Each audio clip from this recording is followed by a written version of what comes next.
আমরা আগের দিন মহাবিশ্বের সৃষ্টি রহস্য সম্পর্কে আলোচনা করেছিলাম। এটা আবার ধারাবাহিকভাবে বাড়বে। এই বিষয়টি সাধারণত ভূগোলের, কিন্তু এর সঙ্গে শিলামণ্ডল তৈরি থেকে আরম্ভ কিছু করে বায়ুমণ্ডল, জীবমণ্ডল, এর মধ্যে ভৌত বিজ্ঞান, জীবন বিজ্ঞান অর্থাৎ ফিজিক্স, কেমিস্ট্রি, ম্যাথামেটিক্স সবই ঢুকে আছে। তাই ভিডিওটি আপনারা আগ্রহের সহিত দেখবেন। আমি নতুন কিছু ধারণা দেওয়ার চেষ্টা করব। এই যে ঘটনাগুলি আজকে আমরা পর্বত, সমভূমি, মালভূমি যে যাই কিছু দেখতে পাই প্রায় লক্ষ লক্ষ বছর আগে, মিনিমাম 10 লক্ষ বছরের আগে।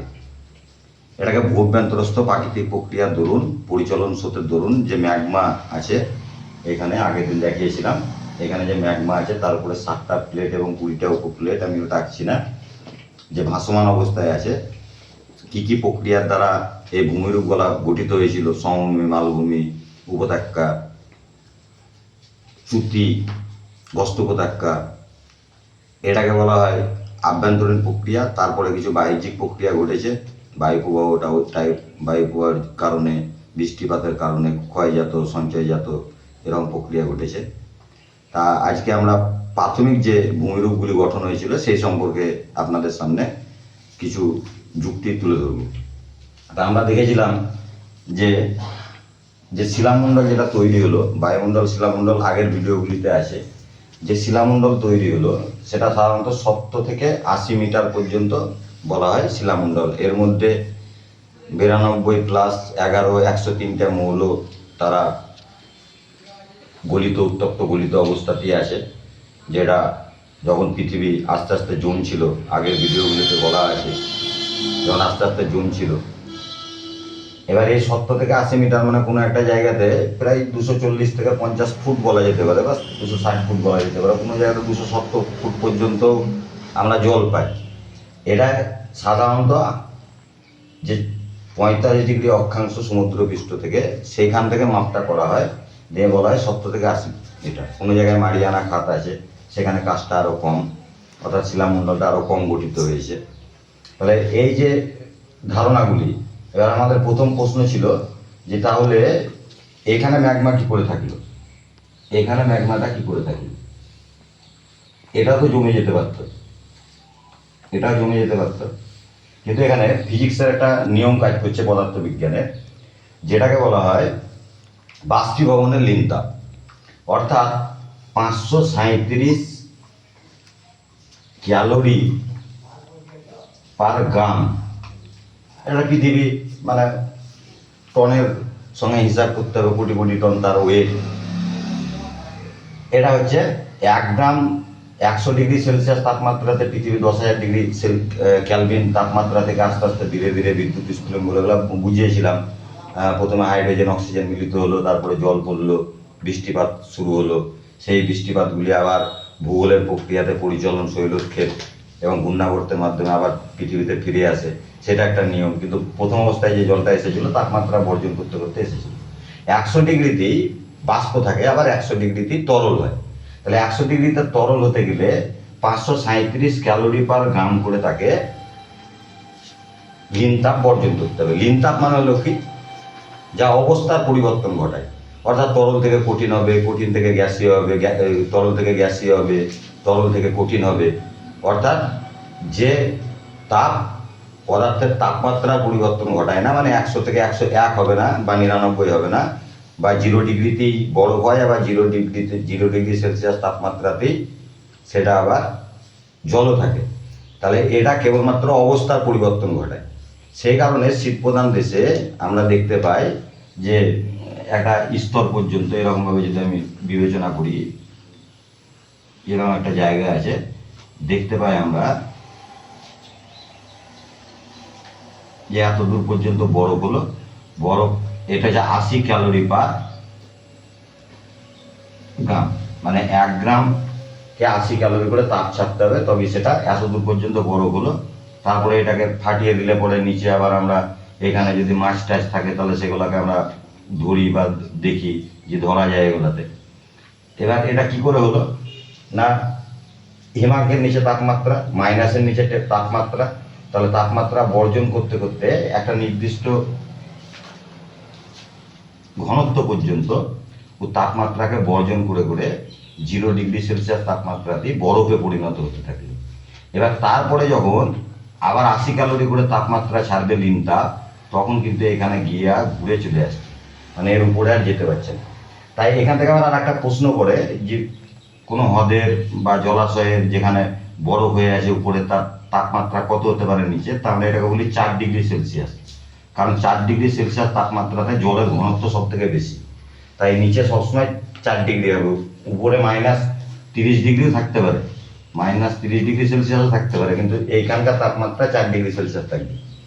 একই রকমভাবে 537 করে যখন থাকবে তখন সেটা বাষ্প আকারে, সেটা যখন বেরিয়ে যাবে তখন সেটা কঠিন হতে থাকে। তাহলে প্রথমে গ্যাসীয় অবস্থা, তারপরে তরল, তরল থেকে কঠিন হতে থাকে, এই 537 বেরোতে দেবে। তো সেখানে ধরা হয় যে সমুদ্র পৃষ্ঠ থেকে প্রায় 70 থেকে 80 মিটার যখন হয়ে যায়, তখন এইখান থেকে 537 যে তাপমাত্রাটা, ওইটা যেমন বরফ যেমন তাপের পুকুরিবাহী, এখানে শিলামণ্ডলও সেরকম একই রকমভাবে তাপের পুকুরিবাহী, তখন আর তাপমাত্রাটা বেরিয়ে যেতে পারে না। তাই শিলামণ্ডলের নিচে এখনো পর্যন্ত ম্যাগমা আছে। এই ম্যাগমাগুলি যখন উপরে উঠে তখন যে শিলামণ্ডল তৈরি করছে, প্রথমে তৈরি করে লাভা, অর্থাৎ জমে গেল তখন লাভা। এর মধ্যে আবার 103টা মৌল যুক্ত থাকে। সেগুলিকে আমরা আবার আকরিক থেকে প্রাথমিক অবস্থাতে আমরা সোনাও পাইনি, রূপাও পাইনি, কিন্তু এখন যদি আমি এরকমভাবে সোনাকে রেখে দিই, মুদ্রা ধাতু বলা হয়, এগুলো আমরা যখন পর্যায় সারণী আলোচনা করবো তখন বুঝতে পারবো।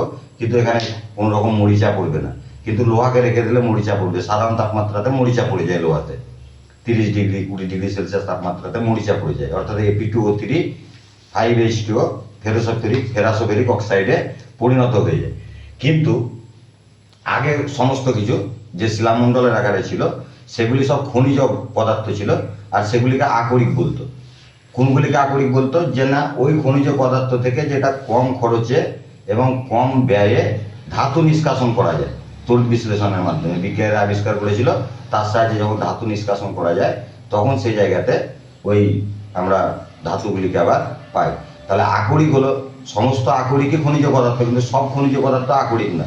কারণ সব খনিজ পদার্থ থেকে আকরিক আমরা যদি ধাতু নিষ্কাশন করি, তাহলে বাস্তবিক জগতে যে দাম, যদি 10,000 টাকা কুইন্টাল লোহার দাম হয় বিটুমিনাস থেকে করার পরে, তাহলে পাইরাইটিস আছে সেগুলো থেকে যদি করা হয় তো দেখা যাবে যে 20,000 টাকা পড়ে যাচ্ছে, তাহলে খরচটা বেশি হয়ে যায়।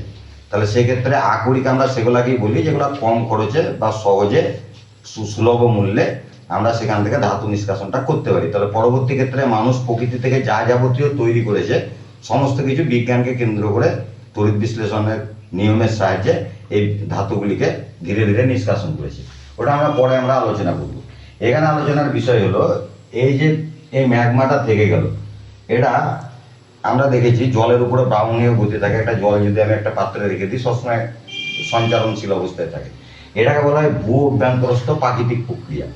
এই ভূ অভ্যন্তরস্থ প্রাকৃতিক প্রক্রিয়ার পরিচলন স্রোত চলছে একটা, মানে সবসময় তো চলতেই থাকছে।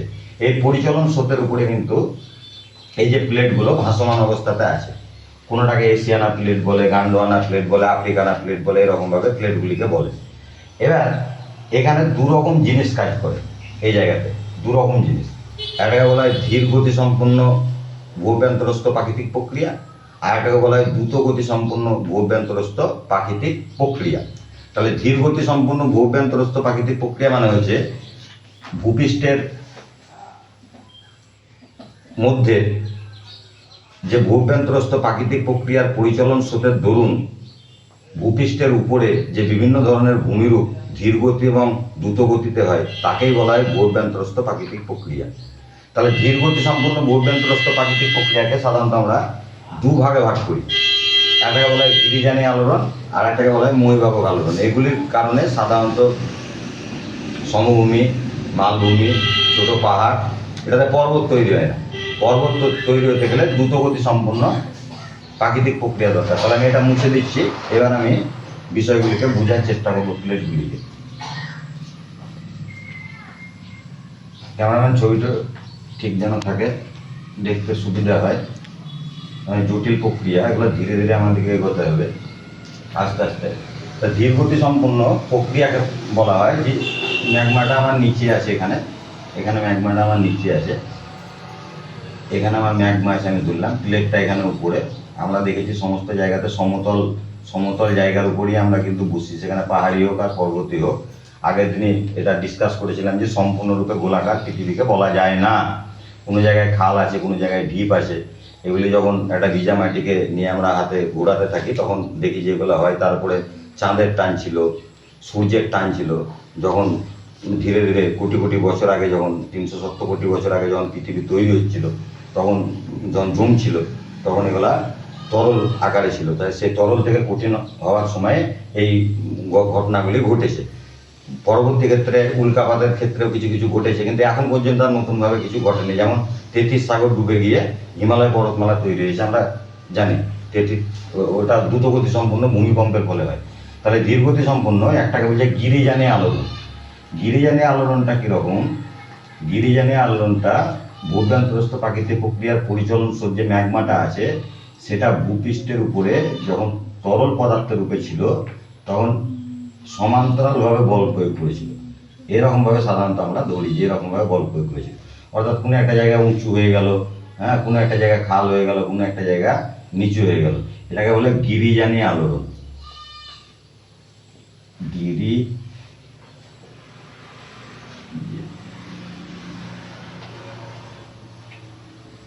আলোড়ন, এটা সমান্তরালভাবে বল প্রয়োগ করে। এবার আমরা বলি যে এটা তো সমভূমি মালভূমি, এগুলো আগে থেকেই তৈরি হয়ে আছে। এটাকে আবার বলা হয় বস্তুকতা, এটাকে বলা হয় স্তূপ পর্বত। আর এর নিচে যেটা থাকে এটাকে বলা হয় স্তূপ পর্বত। এভাবে ধারণা তৈরি করতে হবে, স্তূপ পর্বত। তাহলে এটা স্তূপ পর্বত, এটাকে বলা হয় গস্ত উপত্যকা। আর এই মাঝে যেটা থাকছে এটাকে বলা হয় চুতি। যদি একটু ভালোভাবে ধারণা করা হয়, তারপর আমাদের যদি বই থেকে ঠিকঠাকভাবে মুখস্থ করা হয়, এই ধারণাগুলি ঠিকঠাক করলে পরে অটোমেটিক্যালি ব্রেনের মধ্যে চলে আসবে। এটাকে বলা হয় গস্ত উপত্যকা, তাক্কা বলে উপত্যকা, আর এটাকে বলে চুতি। আমরা এটা দেখতে পাই যে আমাদের নির্দিষ্ট অঞ্চলের মধ্যে কোনো একটা জায়গায় উঁচু আছে, কোনো একটা জায়গায় নিচু আছে, এই জিনিসগুলি আমরা পাই।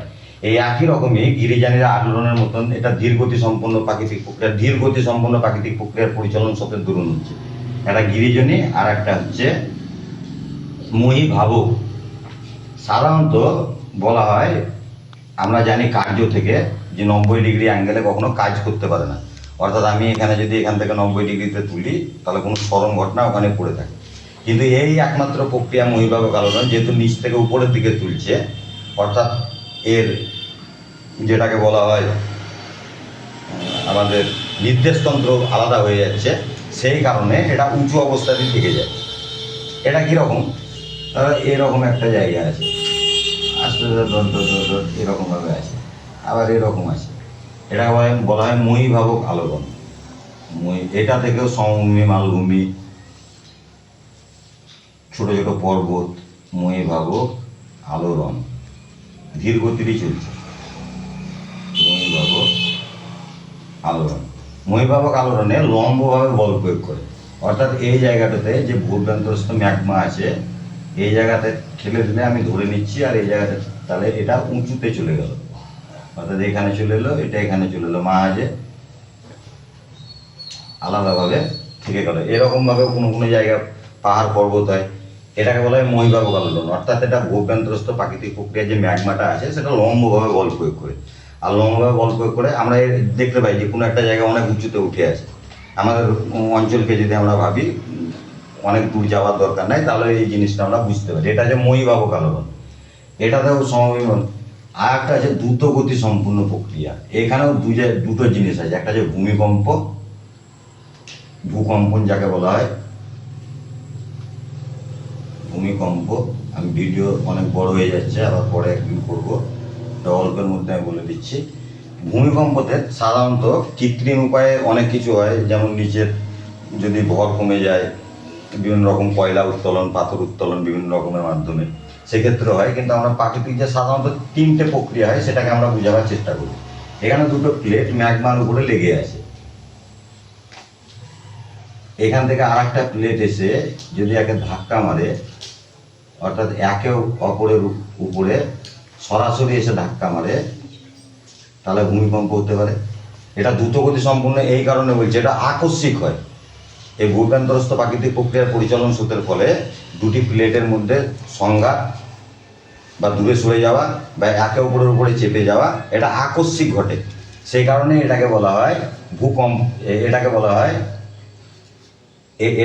দ্রুতগতি সম্পূর্ণ ভূপ্রান্তরস্থ প্রাকৃতিক প্রক্রিয়ার পরিচালন স্রোত। তাহলে এটা সরাসরি একে অপরকে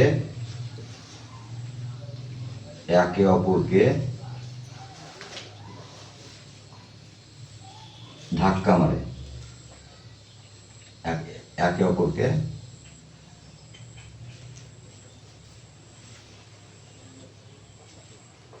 ধাক্কা মারে। আরেকটা হতে পারে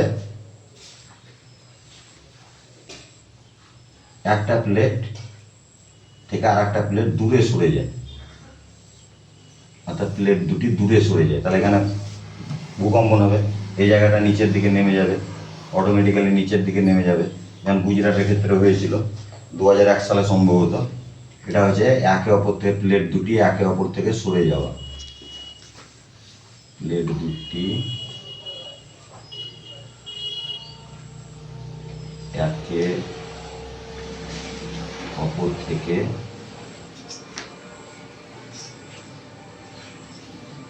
সরে যাওয়া, এটা হচ্ছে।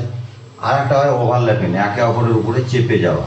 এরকম ভাবে আছে একটা প্লেট, এরকম ভাবে আর একটা প্লেট এর উপরে চেপে গেল, একে অপরের উপরে চেপে যাওয়া, প্লেট দুটি চেপে যাওয়া। এইভাবে তিন প্রক্রিয়াতে সাধারণত প্রাকৃতিকভাবে দ্রুতগতি সম্পূর্ণ ভূমিকম্প হয়। প্লেট দুটি চেপে যাওয়া, চেপে যাওয়া। ছবি যা হচ্ছে ছবি আঁকা আর্টিস্ট আমি নয়, আমি মোটামুটি ওগুলো বুঝাবার চেষ্টা করছি, ধারণাটা নিতে হবে কেমন ছবি ঠিক যেন আসে। আর একটা হচ্ছে দ্রুতগতি সম্পূর্ণ, সেটা হচ্ছে আগ্নেয়গিরি। আগ্নেয়গিরিতে কি হয়, সাধারণত নিচের যে ম্যাগমাটা আছে সেটা কোনো প্লেট যদি সরে যায়, তাহলে নিচের ম্যাগমাগুলো এইভাবে বের হতে থাকে, ফানেল সদৃশ হয়, বিভিন্ন রকমের সদৃশ এভাবে হয়। এটাকে আগ্নেয়গিরি বলে সাধারণত। আমি এটা নিয়ে আর দীর্ঘ ডিসকাস করবো না, পরে আবার করবো, ভিডিও অনেক বড় হয়ে যাচ্ছে। হ্যাঁ, এভাবে আমি একটা দেখে না, ফানেল সদৃশ, এটা হচ্ছে আগ্নেয়গিরি। এটা হচ্ছে আগ্নেয়গিরি। তাহলে দ্রুতগতি সম্পন্ন হচ্ছে দুটো, একটা ভূমিকম্প আর একটা হচ্ছে আগ্নেয়গিরি।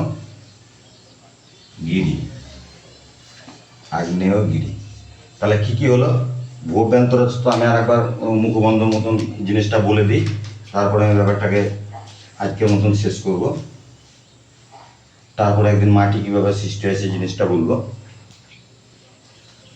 প্রথমত হচ্ছে ভূপ্রান্তরস্থ প্রাকৃতিক প্রক্রিয়ার পরিচালন স্রোতের দরুন ভূপৃষ্ঠের উপরে যে বিভিন্ন ধরনের ভূমিরূপ ঘটতে থাকে তাকেই বলা হয় ভূপ্রান্তরস্থ প্রাকৃতিক প্রক্রিয়ার পরিচালন স্রোত। এতে দু রকম হয়, একটা হচ্ছে ধীরগতি সম্পূর্ণ। ধীরগতি সম্পূর্ণকে বলা হয় একটা সমান্তরালভাবে বল প্রয়োগ করে তাকে গিরিজানি আলোড়ন, আর একটা লম্বভাবে বল প্রয়োগ করে তাকে বলা হয় মহীভাবক আলোড়ন। এই দুটোতেই সাধারণত সমভূমি মালভূমি এগুলি হয়। আমি ব্যাখ্যা করলাম যে এগুলা আমাদের নিজস্ব অঞ্চলের মধ্যেও আমরা এগুলো দেখতে পাই, আর এগুলো প্রায় মিনিমাম 10 লক্ষ বছর আগে আছে।